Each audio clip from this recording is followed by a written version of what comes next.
Welcome to the Cato Institute. My name is Ian Vasquez. I direct the Center for Global Liberty and Prosperity. Everybody's always looking for the next economic success story.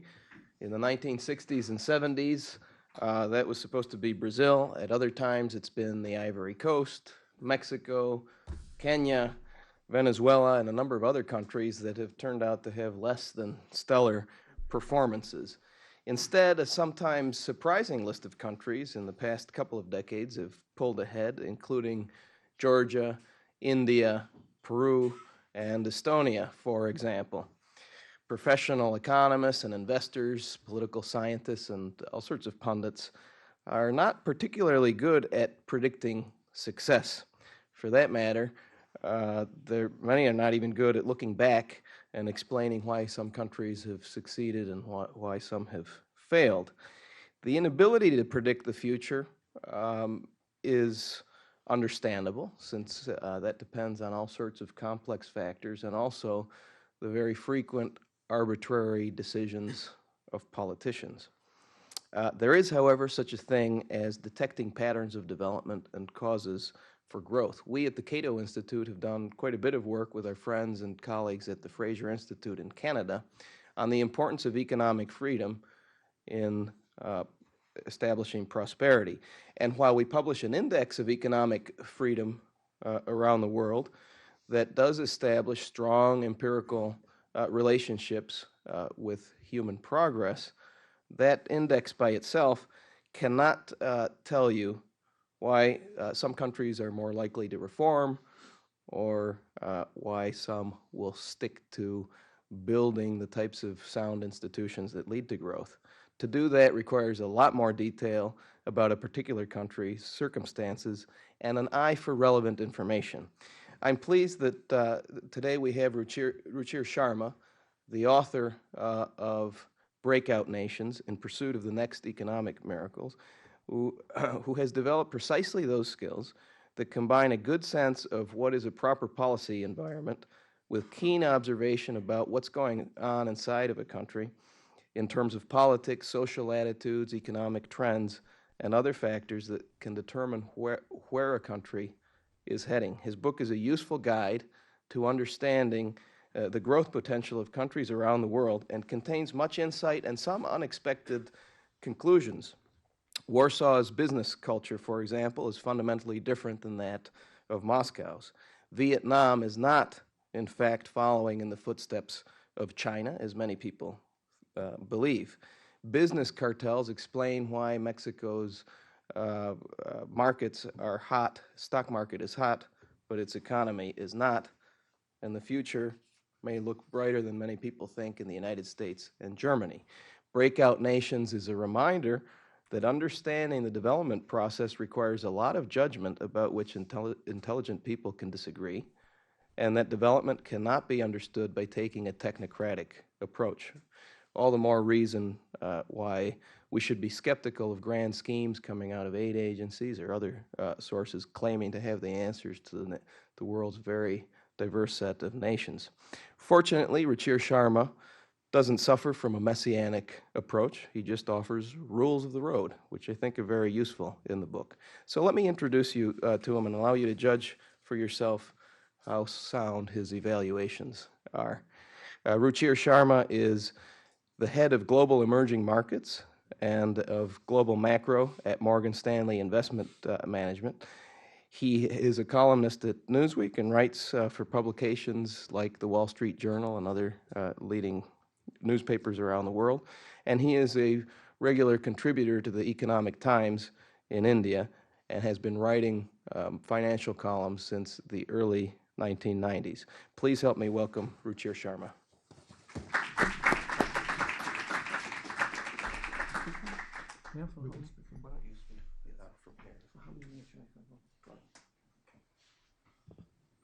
All right, thank you very much. It's a real pleasure to be here at this institute. I'm told that this is the first time in this auditorium as well.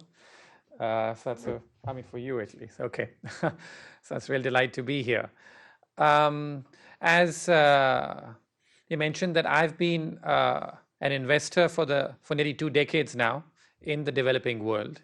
I try and spend about 1 week each month in some country, sort of obsessing about it, because I find that, at least for me, there's no substitute than to be on the ground in some country and to meet with all the people there, the various players, from the top government officials to corporate CEOs to local investors.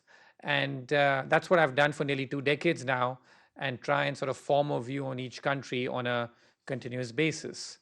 Um, so, but I've been a writer for longer than I've been an investor. I started writing back in 1991, where I started out back in India. And those days, when I first started out to write, there was very little interest in India about what's happening in the rest of the global economy. And I had this idea back then about writing a column exactly based on that.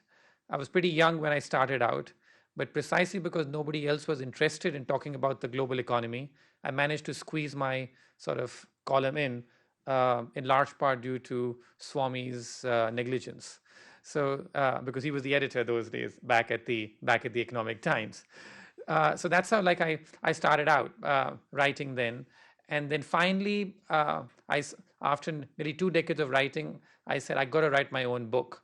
And that's what this effort led to. So I spent much of last year putting together all my thoughts about various emerging markets, and I've tried to write something in the form of an economic travelogue, which is sort of impressionist views of each emerging market. But a lot of it is also based, obviously, on some sort of economic theories and observations as I've gone around those countries. Now, what got me to write this book is partly like a big idea that, when you want to write a book, I always sort of felt that you need a big idea behind it. And the big idea that sort of struck me was in late 2010 in terms of what's going on. In that I'd been sort of investing in emerging markets for nearly 2 decades, and I'd seen a lot of cycles. I'd seen this phase where we started out, when I first started investing in emerging markets, there was a boom on in the mid-1990s. And then we had a series of crises after that, where emerging markets between 1994 and 2002 were considered the problem child of the world economy. Those crises included the East Asian financial crisis, the Russian default, the Argentine crisis to cap it all in 2001, and then it all started with Mexico in late 1994. So that was the sort of history we went through. And then there was this magical period from 2003 onwards where every single developing country did well, from 2003 to 2008. And this is captured in a couple of statistics. That between 2003 and 2008, the average growth rate of the developing world was 7.5%. And and the global economy in recorded history had never gone through such a period where so many emerging markets grew in such a synchronous manner. So in the growth rate of emerging markets in the 1980s and 1990s used to be about 3.5% or so. And the long-term growth rate of emerging markets in post-war history was about 5%. And we went through this period from 2003 to 2008, where the average growth rate was 7.5%. And this rising tide of countries doing well left no country in its wake. In 2007, the peak year of the boom, of the 180 odd economies tracked by the IMF, only 3 economies contracted. And those were Fiji, Congo, and Zimbabwe. Who cares, right? And the history otherwise is that in any particular year, if you look back, typically about 20% of economies report a negative GDP growth rate in any year on average, around 20%. And only about 1/3 of economies are able to grow at above 5%. So that's the spread in terms of what we got. 2007, the peak year of the boom, we had only 3 economies out of 183 which reported a negative GDP growth rate. And we had more than 50% of the world's economies growing at above 5%. So this was really a very exceptional period. But the question was, what caused this exceptional period? And then it led to, obviously, a lot of myths about the history of economic development. What caused this exceptional period, according to me, were 2 to 3 special factors. One was the fact that these economies were catching up after a very poor performance in 1980s and 1990s. And Because of the poor performance,